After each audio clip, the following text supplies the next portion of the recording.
everybody, welcome back to another episode of 5 Minute Gaming News, the show that may or may not be 5 minutes. Today in the news, well, before we jump in, did y'all see the Tetris trailer? I love stuff like that. I don't know why, but for some reason, the whole based on a true story, but probably not exactly as true as it was version of history movies, love them. And this one's Tetris. It's gonna be so much fun. I need you to know that when I was a kid, my dad, not a big video game player, but he owned a Game Boy and he played Tetris constantly. We would play it together and Tetris is a sweet spot in my soul. I am so excited to just be like, let's watch a ridiculous movie about how this game was made. It's gonna be a lot of fun. So I just, I like that kind of stuff. Meanwhile, in things I don't like, Blizzard Entertainment executives. Blizzard Entertainment workers throughout the World of Warcraft and Overwatch 2 publisher say they are demoralized, outraged, and upset after a meeting held Thursday by Blizzard president Mike Ybarra. And I would have talked about this on Friday, but there was so much news on Friday that I wanted to give this the time it deserved, and so that's why we're doing it today. Because as we've talked about in previous videos with Blizzard Entertainment, there is a lot going on. From unionization and the executives trying to do away with them and union bust, to this stacked ranking system they have, which is insane. Let me try to describe this to you. Imagine if there were 10 employees, right? And all 10 were doing amazing work. Just high quality, high caliber. They're working their butts off. They're really producing great stuff. You still, as a manager, then have to go in and decide of all 10 who is the better one, and then rank them 1 through 10. And then, at that point, if they're all doing great, now you're nitpicking, and you're finding little tiny things, and then the person who's 10th, for example, may be fired, even if they've been doing incredibly, incredibly well. It's nonsense. And then, last week, Blizzard was like, hey, everyone working at home, time to come back into the office. So when a meeting was held to address an employee satisfaction survey, Blizzard leadership pre-screened questions about its stacked ranking process for evaluating employees, reduced profit sharing, and the company's return to office mandate. All of which we've talked about on this show except the profit sharing, which we'll get to. And you know what? It makes sense why employees are pissed. According to GameDeveloper.com, the reduced profit sharing plan, which would see workers receiving just 58% of their promised bonus, came as a shock.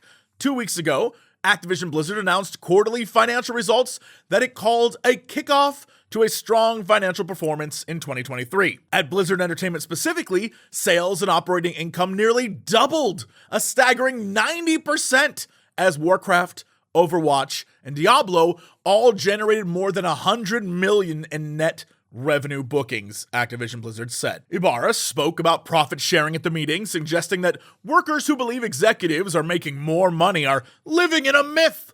The profit sharing cut to 58% applies to executives the same as it does employees, Ybarra said. This, of course, is bullshit because executives are making, at minimum, $270,000 a year, while the normal employee on the lowest end is doing, $14 an hour. He then went on to talk about work from home ending and all the other nonsense that seems totally tone deaf, and I have no idea what he thought was going to happen going into a meeting like this, but clearly he didn't think. But this brings us back to things that I've been saying for the last year. Activision Blizzard executives don't care. They only respond to shareholders and investors, and they don't give a damn about any of the employees. They make so much money off of monetization and the selling of all the different things in their games now that they don't need to care when the money keeps rolling in. Everything can be status quo. It's fine for them because the money keeps rolling in, and unless that changes, they won't change. And sure, people on the inside of Blizzard are trying to change things. They are fighting for unions, but you can see Activision Blizzard is fighting to stop them from doing that. I cannot stress this enough. I see people on my social media feeds talking about oh, did you see Diablo 4 early access is coming? Can't wait to play.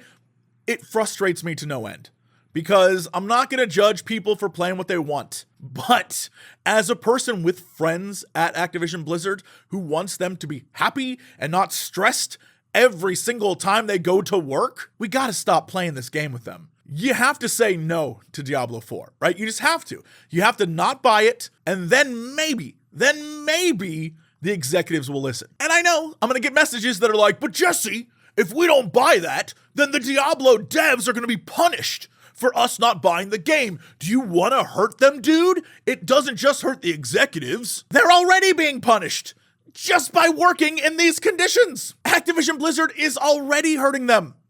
And I know what's going to happen.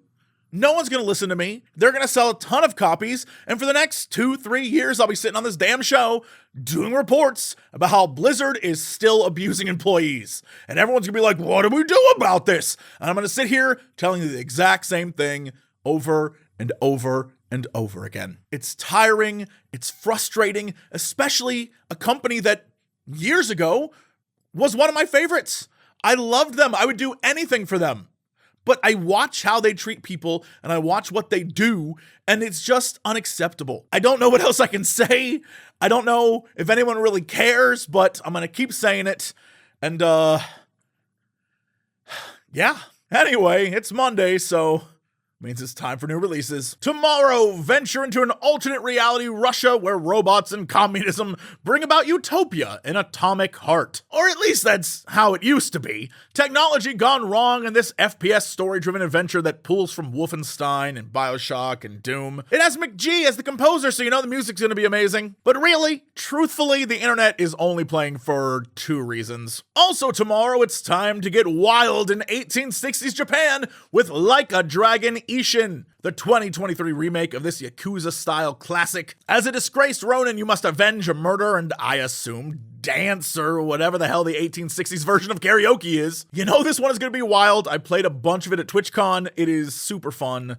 Check it out. And then on Wednesday, PSVR 2 arrives, and with it, Horizon Call of the Mountain, a spin-off of the main series where you play as a new character in the world of Horizon, and of course, it's VR, so you know the reason I'm playing, to spend some time with my girl Aloy, although hilariously, they clearly knew I was gonna play, so if you try to touch Aloy, she backs off like, bro, what are you doing? It is amazing looking. Anyway, I expect to laugh my way through the entire thing on stream at some point this week. But that's it. Thanks for tuning in to this ranty version of 5 Minute Gaming News, and I'll see you tomorrow.